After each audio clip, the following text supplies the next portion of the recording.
सुप्रभात बच्चों, मैं Praveen Kumar Singh the race classes से आपके लिए संस्कृत विषय के एक महत्वपूर्ण अध्याय को लेकर आया हूं।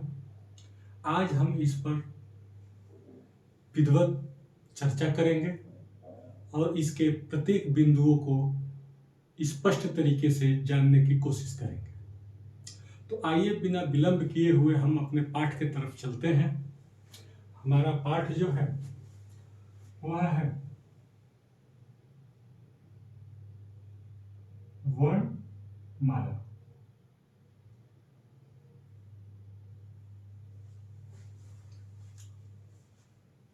वर्ण जो होती है वह किसी भी भाषा की सबसे छोटी इकाई होती है। चाहे हम बात संस्कृत की कर लें, चाहे हम बात हिंदी की कर लें, यह दोनों ही भाषा है और इन भाषा में जो सबसे छोटी इकाई होती है उसे ही हम कहते हैं वर्ण। संस्कृत में वर्ण को और कई नामों से भी पुकारा गया है।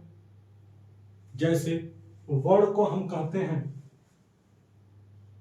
या तो हम इसको वर्ण कह लें या हम इसको अक्षर कह लें या हम इसको ध्वनि कह लें। इन तीनों नामों में से किसी भी नाम की चर्चा होती है, इसका मतलब है कि हम उस भाषा के सबसे छोटी इकाई के बारे में बात कर रहे हैं। ठीक है। संस्कृत में वर्ण के बारे में कहा गया है कि न क्षरति इति अक्षर, न क्षरति इति अक्षर, अर्थात जिन वर्णों का, जिन ध्वनियों का या जिन अक्षरों का विनाश या क्षरण संभव न हो, ऐसे सभी इसके अंतर्गत आते हैं। ठीक है। वर्ण जो है संस्कृत के संदर्भ में कहा गया है कि वर्णों से मिलने से शब्द की रचना होती है, शब्दों के मिलने से पद की रचना होती है, पदों के मिलने से पदबंध बनते हैं, पदबंधों के मिलने से उपवाक्य बनते हैं और उपवाक्यों के मिलने से वाक्य बनता है। मतलब कि कितनी महत्वपूर्ण भूमिका यह वर्ण इस भाषा में अपना रोल अदा करेंगे, यह हमें पता चल रहा है। जैसे अगर हम संस्कृत विषय को एक वृक्ष के रूप में, एक पेड़ के रूप में अगर हम मान लेते हैं, तो जो ये वर्ण है उस वृक्ष का बीज है और बिना बीज के किसी भी वृक्ष का निर्माण नहीं हो सकता। उसी प्रकार बिना वर्ण के किसी भाषा का जन्म नहीं हो सकता। जब हम वर्ण की बात करते हैं तो संस्कृत में कितने वर्णों की चर्चा की गई है। उन वर्णों की चर्चा संस्कृत में की कहां गई है, इन वर्णों की चर्चा किसने की है, इन सभी बातों को हम इसके अंतर्गत जानने की कोशिश करेंगे। जब भी हम संस्कृत व्याकरण, किसकी, संस्कृत व्याकरण की चर्चा करते हैं तो हमें तीन महत्वपूर्ण विद्वान का नाम जानना जरूरी होता है। इन्हीं तीनों की योगदान से संस्कृत भाषा का विकास संभव हो पाया है। उनमें सबसे प्रथम नाम आता है पाणिनि का, दूसरा नाम आता है कात्यायन का और तीसरा नाम आता है पातंजलि का। इन तीनों ऋषियों ने मिलकर संस्कृत व्याकरण का निर्माण किया है। पाणिनि की एक महत्वपूर्ण पुस्तक है जिसका नाम है अष्टाध्यायी।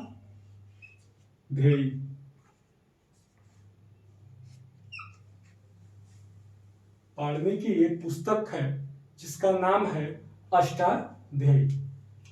अष्टाध्यायी संस्कृत व्याकरण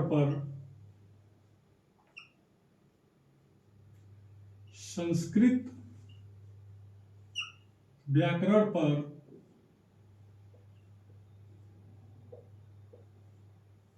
लिखी गई सबसे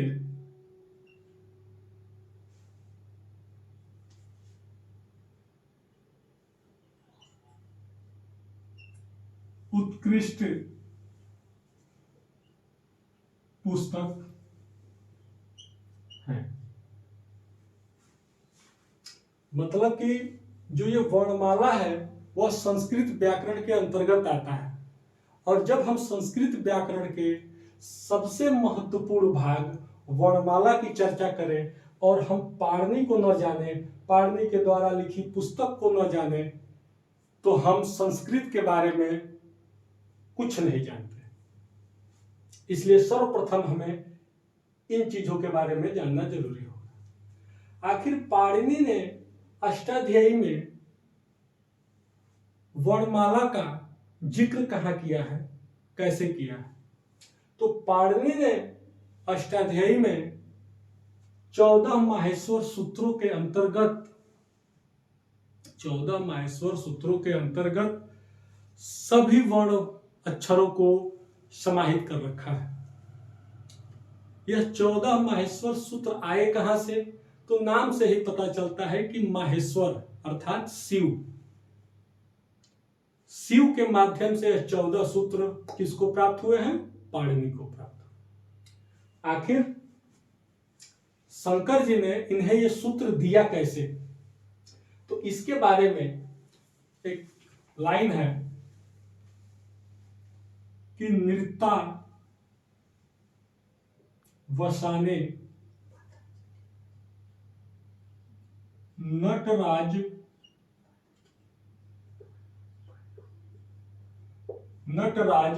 राजो ननाद ढक्काम नवपंच वारम।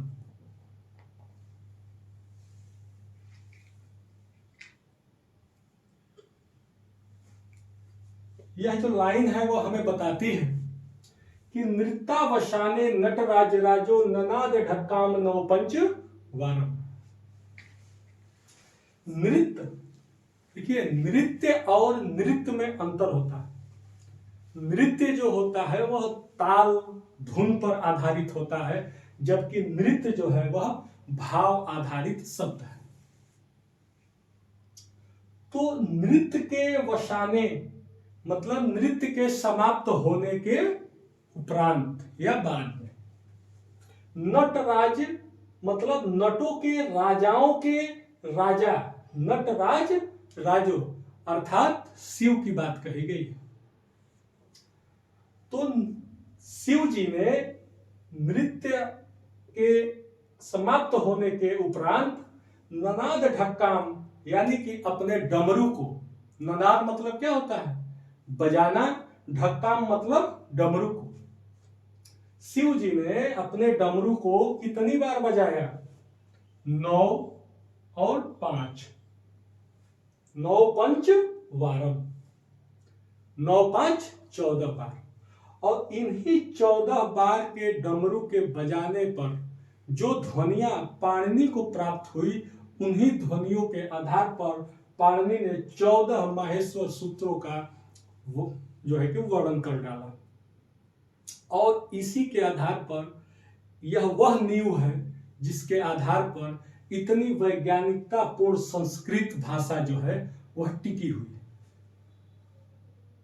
ठीक है, इसे आप नोट कर लें। इसके बाद मैं जो है उन 14 माहेश्वर सूत्रों के बारे में आपके साथ डिस्कशन करूंगा। ठीक है,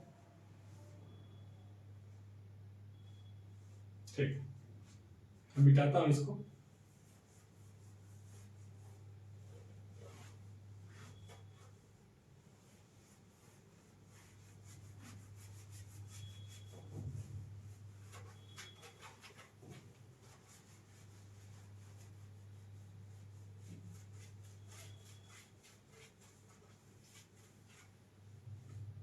अब हम बात करेंगे 14 माहेश्वर सूत्र के बारे में। और 14 माहेश्वर सूत्र कौन कौन से हैं? पहला है अ, ई, उ, अ। दूसरा है री, लृ, क। तीसरा है ए, ओ, ड। चौथा है ऐ, औ, च। ठीक है, 4 सूत्र हो गए। पांचवा है ह, य, व, र, ट। है बराबर। फिर छठा हो गया ल, अड़। सातवां हो गया य, म, ड़, ड़, न, म। आठवां हो गया झ, भ, इया, झभी। नौवां हो गया घ, र, ध और स। ठीक है, मैं यहां लिख लेता हूं। 11 हो 10 हो गया ज, ब, ग, ड़, ध और स। 11 नंबर हो गया ख, फ, छ, ठ, छ, च, ट, त। 12 नंबर हो गया क, प, य। 13 नंबर हो गया स, स, स, ह। 14 नंबर हो गया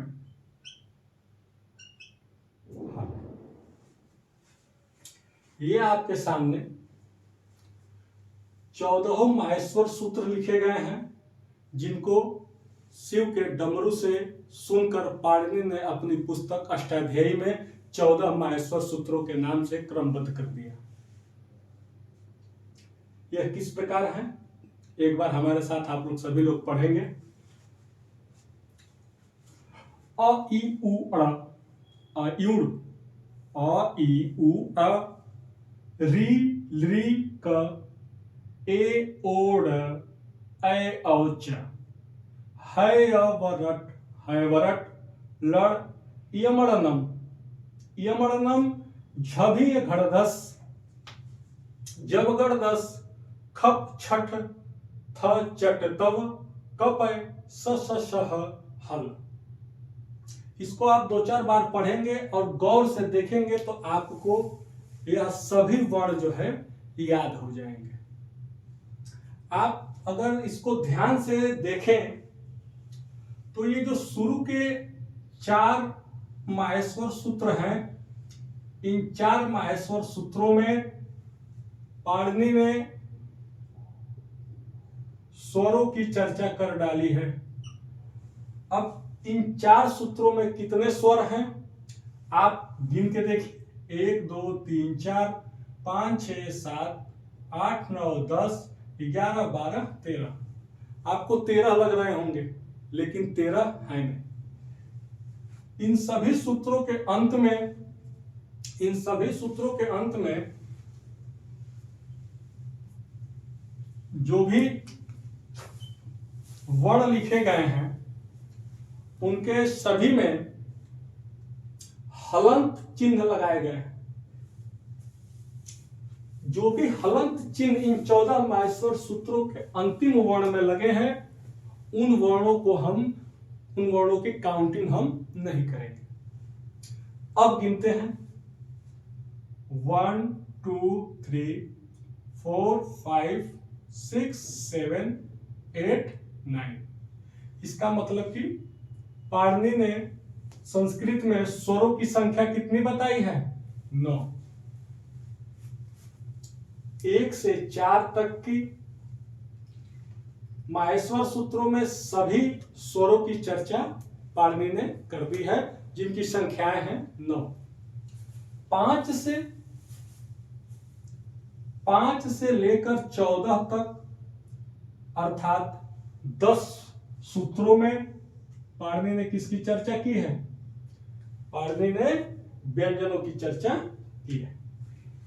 हम यहां लिख देते हैं व्यंजन। अब हम व्यंजनों को गिनते हैं। हमने बताया कि लास्ट के किसी भी वर्ण को हम काउंट नहीं करेंगे।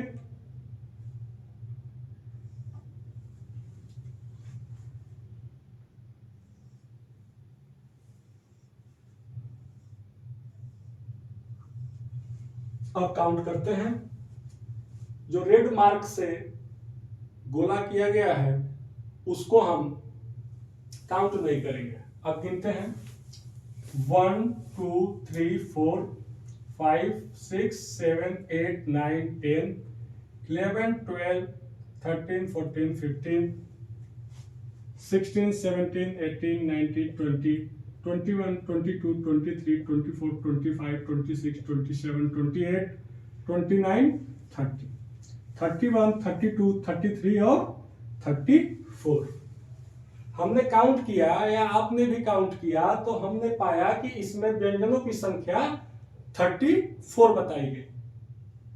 लेकिन आप अगर ध्यान देंगे तो इन 34 वर्णों में जो ह वर्ण है वह 2 बार आया है।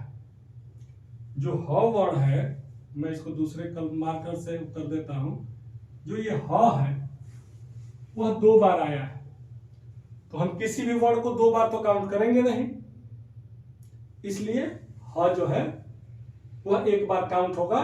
तो 34 की जगह कितना हो जाएगा हमारा? 34 की जगह व्यंजनों की संख्या 33 हो जाएगी। ठीक है। तो सबसे पहले संस्कृत में वर्णों को पढ़ने से पहले हमें वर्णों के इन लिखे हुए प्रारूपों के बारे में चर्चा करनी पड़ेगी। आशा है कि आपको मेरी बातें जो है समझ में आ रही हैं। ठीक है, आप इसे याद करें और इसके बाद जो है हम अगले वीडियो में जब आएंगे तो आपको वर्ण के प्रकार के बारे में बताएंगे जो होते हैं स्वर और व्यंजन।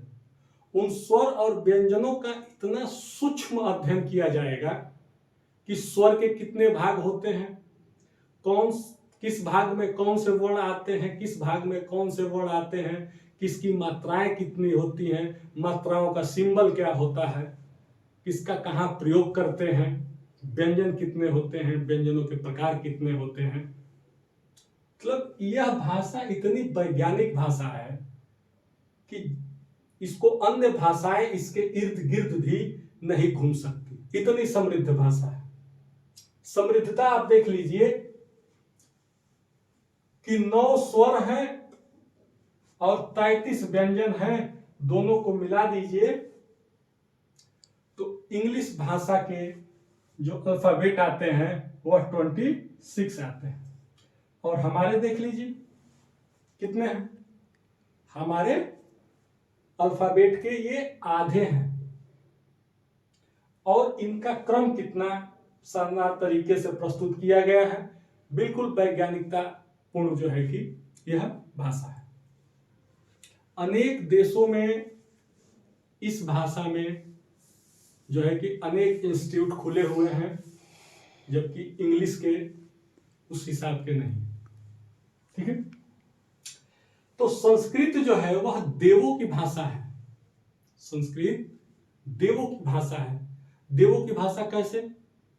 अरे भाई, संस्कृत का जो बेसिक वर्णमाला, जो आधारशिला जो निकला है, 14 माहेश्वर सूत्र किसके डमरू से निकला? शंकर भगवान के। और शंकर भगवान देवों के देव महादेव हैं, और महादेव के द्वारा निकली हुई जो भाषाएं हैं, भाषा है, वह किसकी भाषा होगी? देवों की भाषा होगी।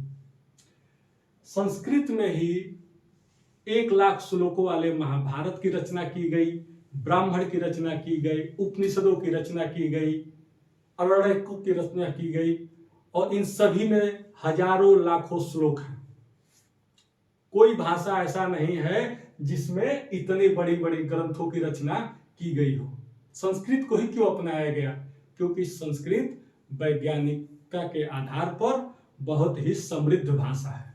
ठीक है, तो आज के लिए हम इतना ही रहने देते हैं।